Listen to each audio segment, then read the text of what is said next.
तो जिसको परेशानी हो वो जिस पार्टी का एजेंडा नहाने धोने का है, जिस पार्टी का एजेंडा जो है धार्मिक एंगल का, उनको परेशानी होती है तो मुझे इससे कोई फर्क नहीं पड़ता।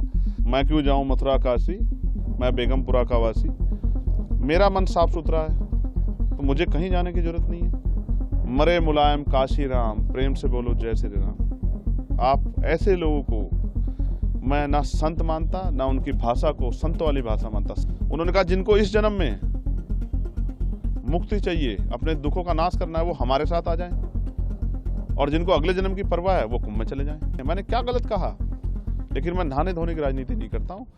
नहीं, मैंने कहा कि जिन्होंने पाप किए, मैं यहाँ जहाँ रहता हूँ उससे 50-60 किलोमीटर पर हरिद्वार है, और हम बचपन से ये सुनते आए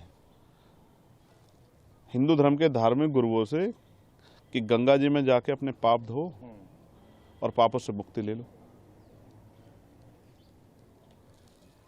ना मैंने पाप किए, मैं तो अपने हक वंचित समाज को उनके पैरों पर खड़ा करने के लिए, उनके साथ जो जुल्म हो रहा है उसको रोकने के लिए काम कर रहा हूँ। तो मुझे पाप धोने की जरूरत नहीं है। और रही बात, हमारी पार्टी का स्टैंड स्पष्ट है। जिन संतों गुरुओं महान पुरुषों के रास्ते पे, विचारधारा पे हम लोग चलते हैं, हम पाप और पुण्य में बहुत भरोसा भी नहीं करते, हम तो कर्म में भरोसा करते हैं। तो जिसको परेशानी हो वो जिस पार्टी का एजेंडा नहाने धोने का है, जिस पार्टी का एजेंडा जो है धार्मिक एंगल का, उनको परेशानी होती है तो मुझे इससे कोई फर्क नहीं पड़ता। देखिए, मेरी बात सुनिए, जब वो वहाँ जा रहे हैं और आपने याद दिला दिया, तो मैं मुख्यमंत्री जी से कहूँगा, प्रधानमंत्री जी से, जब वो जाएं तो इलाहाबाद में जो लाशें कोरोना काल में हमने देखी थी, उन लोगों के लिए भी जिनका अंतिम संस्कार भी नहीं करा, उनके लिए भी प्रार्थना कराएं, क्योंकि वो आपकी सरकार की निकम्मेपन की वजह से हुआ था। आप मेडिकल फैसिलिटी नहीं दे पाए थे। जिन लोगों को चिता नसीब नहीं हुई, क्योंकि हिंदू धर्म में तो कहा जाता है कि उनको अग्नि जो है उनके पार्थिव शरीर को मिली, जिनको नहीं मिल पाई उनके लिए भी प्रार्थना कर लेना, अगर आपकी आंखें खुल जाएं। तो मैं तो स्पष्ट तौर पर कहना चाहता हूं सरकार को और मुख्यमंत्री जी को कि जितना पैसा उन्होंने इस कुंभ में लगाया, अगर उतना पैसा वो इस प्रदेश की चिकित्सा, शिक्षा और रोजगार देने में नौजवानों को लगाते तो बहुत सारे लोगों के परिवारों के आंसू सूख जाते, बहुत सारे लोगों को न्याय मिल जाता, बहुत सारे लोगों को आगे बढ़ने का अवसर मिल जाता। उसमें तो सरकार फेल दिख रही है। मैं विज्ञानवादी व्यक्ति हूँ, मुझे हंसी आती है। मैंने देखा कि जब हम वर्ल्ड कप खेल रहे थे क्रिकेट का, तो यहाँ बहुत सारे हवन यज्ञ हुए और फिर भी हार के आए। मैंने ये देखा कि एक संत ने कहा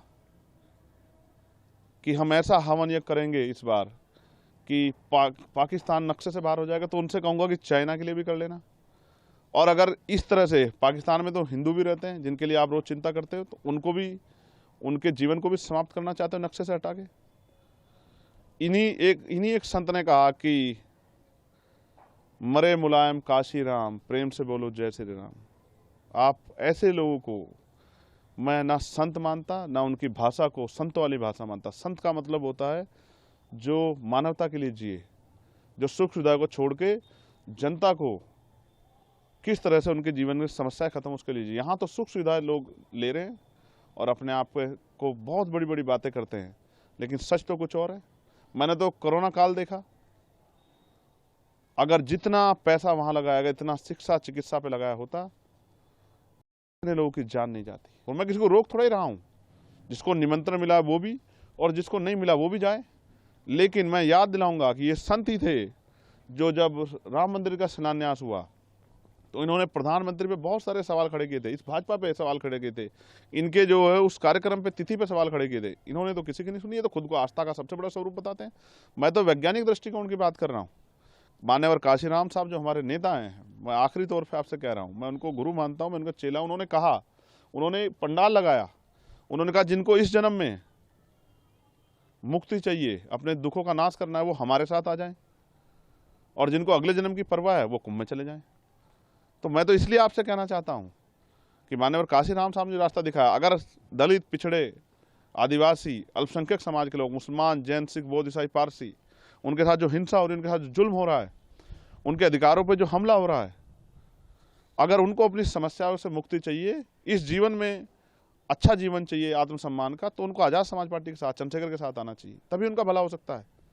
बाकी तो ये तो चलता रहेगा। सरकार जिस एजेंडे की सरकार है, जिस विचार की सरकार, वो उस पर काम करेगी और वो अपना काम कर रहे हैं, हम अपना काम कर रहे हैं। मैं फिर आपको दोहराऊंगा, मैं यहाँ रहता हूँ, मुझसे 60 किलोमीटर पे हरिद्वार है, गंगा जी का स्नान करने लोग जाते हैं। ये हिंदू धर्म के धार्मिक गुरु ये भाषा बोलते हैं, कहते हैं यहाँ स्नान करोगे, डुबकी लगाओगे तो आपके पाप दूर हो जाएंगे, ये हवन यज्ञ करोगे तो आपके ग्रह सब ठीक हो जाएंगे, या आपकी समस्याएं खत्म हो जाएंगी, आपका जीवन लंबा हो जाएगा। मैं तो वही बात कह रहा हूँ जो ये कहते हैं, मैंने क्या गलत कहा?